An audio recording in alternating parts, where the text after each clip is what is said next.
What is one question you would ask Dan? How does a man ever manage to do all these things? When he's responsible for so many other things. Where did you find the time to write it? It's a big book. Dan prepares me for depositions at times. I don't recall. You have a wife and kids. You have all your civic activities. Do you ever sleep? I got to just point out to folks, this isn't a little snippet of the history of Boston. My brother made recommendations to reform Chapter 40A, the Zoning Act, to change the standards for variances. And what I really wanted to know was he also recommending a legalization of use variances? And he said, yes, we are recommending a legalization of use variances. And I'm like, great. I don't know how he did it, but I'm glad he did it. As funny as it sounds, I did not set out to write a book about Boston history. I just wanted to know Boston's history better. In my work representing real estate developers in Boston, I often have to advocate for my clients, and I felt that in order to be able to advocate for my clients, I needed to understand Boston's history better. In December of 2017, I went around the house and pulled maybe 20 books off the shelf. My notes became an outline, and the outline suddenly was 10 pages and then 20 pages. And I thought, maybe I'll turn this into something that I could print out and give to people. My brother was always looking out for me and including me in things. And then one of the things he brought me along for was bringing me into Boston when I was still in elementary school. He's also talked about part of his inspiration for writing the book was that he would bring people around Boston and be looking up what to tell them about different places. And when he said that, I'm like, well, that makes sense because you were doing that with your little sister when I was, in 5th grade. He even DJ'd my birthday parties. No, I'm telling you, that's incredible. We had these birthday parties in our basement, and he's so organized that he had all those tapes in his cases. He has just had an amazing breadth of curiosity. Back in high school, he and I went to a lot of Red Sox games together, and he was always a great companion there because he knew all the stats and knew all the players really well. He's always loved food and sort of researching where the best corned beef sandwich in Boston is. So I looked for trying to figure out how to do images and pictures, and that's when I met Peter Vanderwerker, my collaborator. I didn't know Dan until my good friend, Ben Haywood, called me up one evening and said, would you like to have a free dinner at Rice Valley? Mai Tais are very good there. And he said to me, lavishing me with praise, you're famous, you're Vanderwalker, I love your work, I have this book, I want to use your picture for the cover and for some of the insides. Just to show you how hard I've been working, I'm going to give you this manuscript, which weighs 11 pounds. And it was 900 pages. It filled in so many cracks about what the city is about and where it came from.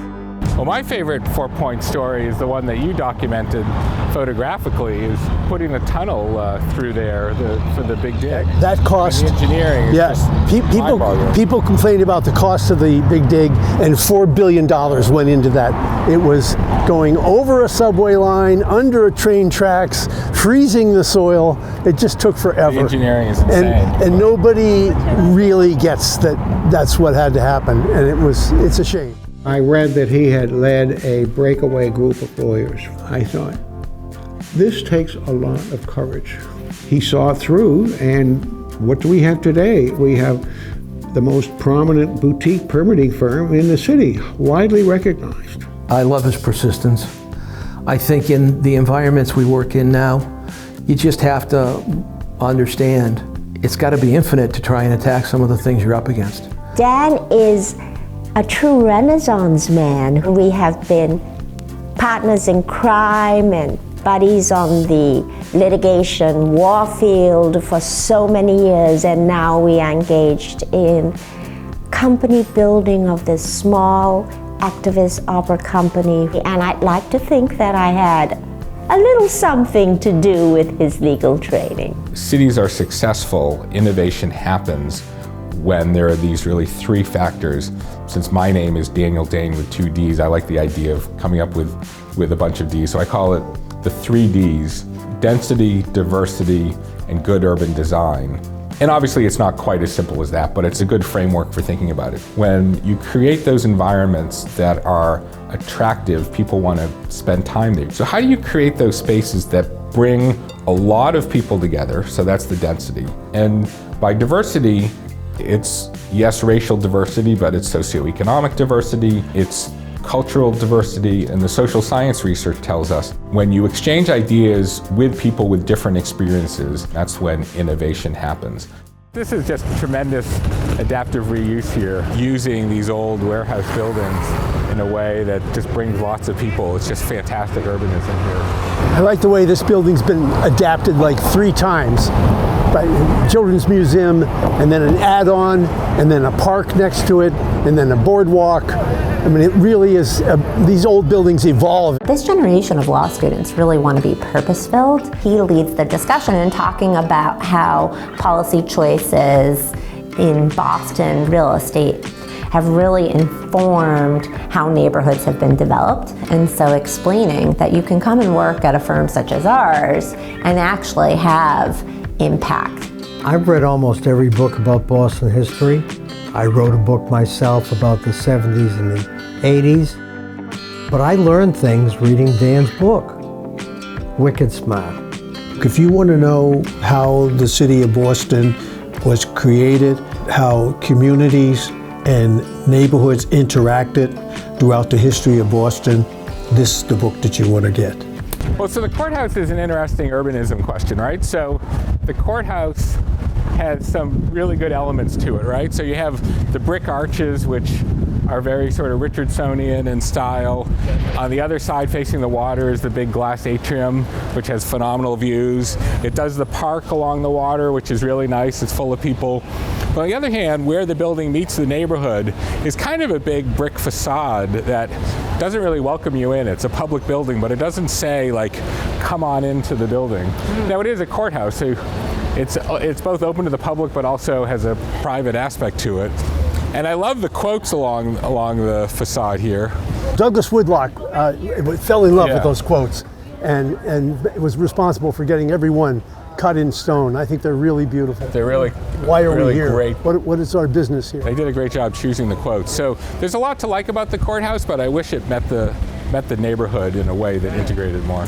The depth that he went into, the influence of the king and all the colonial laws that we adopted, and how even today it still affects our permitting processes. It's always more interesting to be around people that are not just one-trick ponies, but can combine everything together. And the way he's done it under a common umbrella, I think, has been a very meaningful way to have a career. The real challenge that I see in the city is that because of the difficulty of finding housing or places for companies to locate, and because of our regulatory environment, companies are making locational decisions that they can locate in Nashville or in Austin and pay their employees 10% less, but the cost of living is 20% less, and that money is going to go further. And so I see the real risk to the city is the loss of investing of capital in the city. So that's the real challenge, but the reason for optimism is because we do have a lot of smart people concentrated here.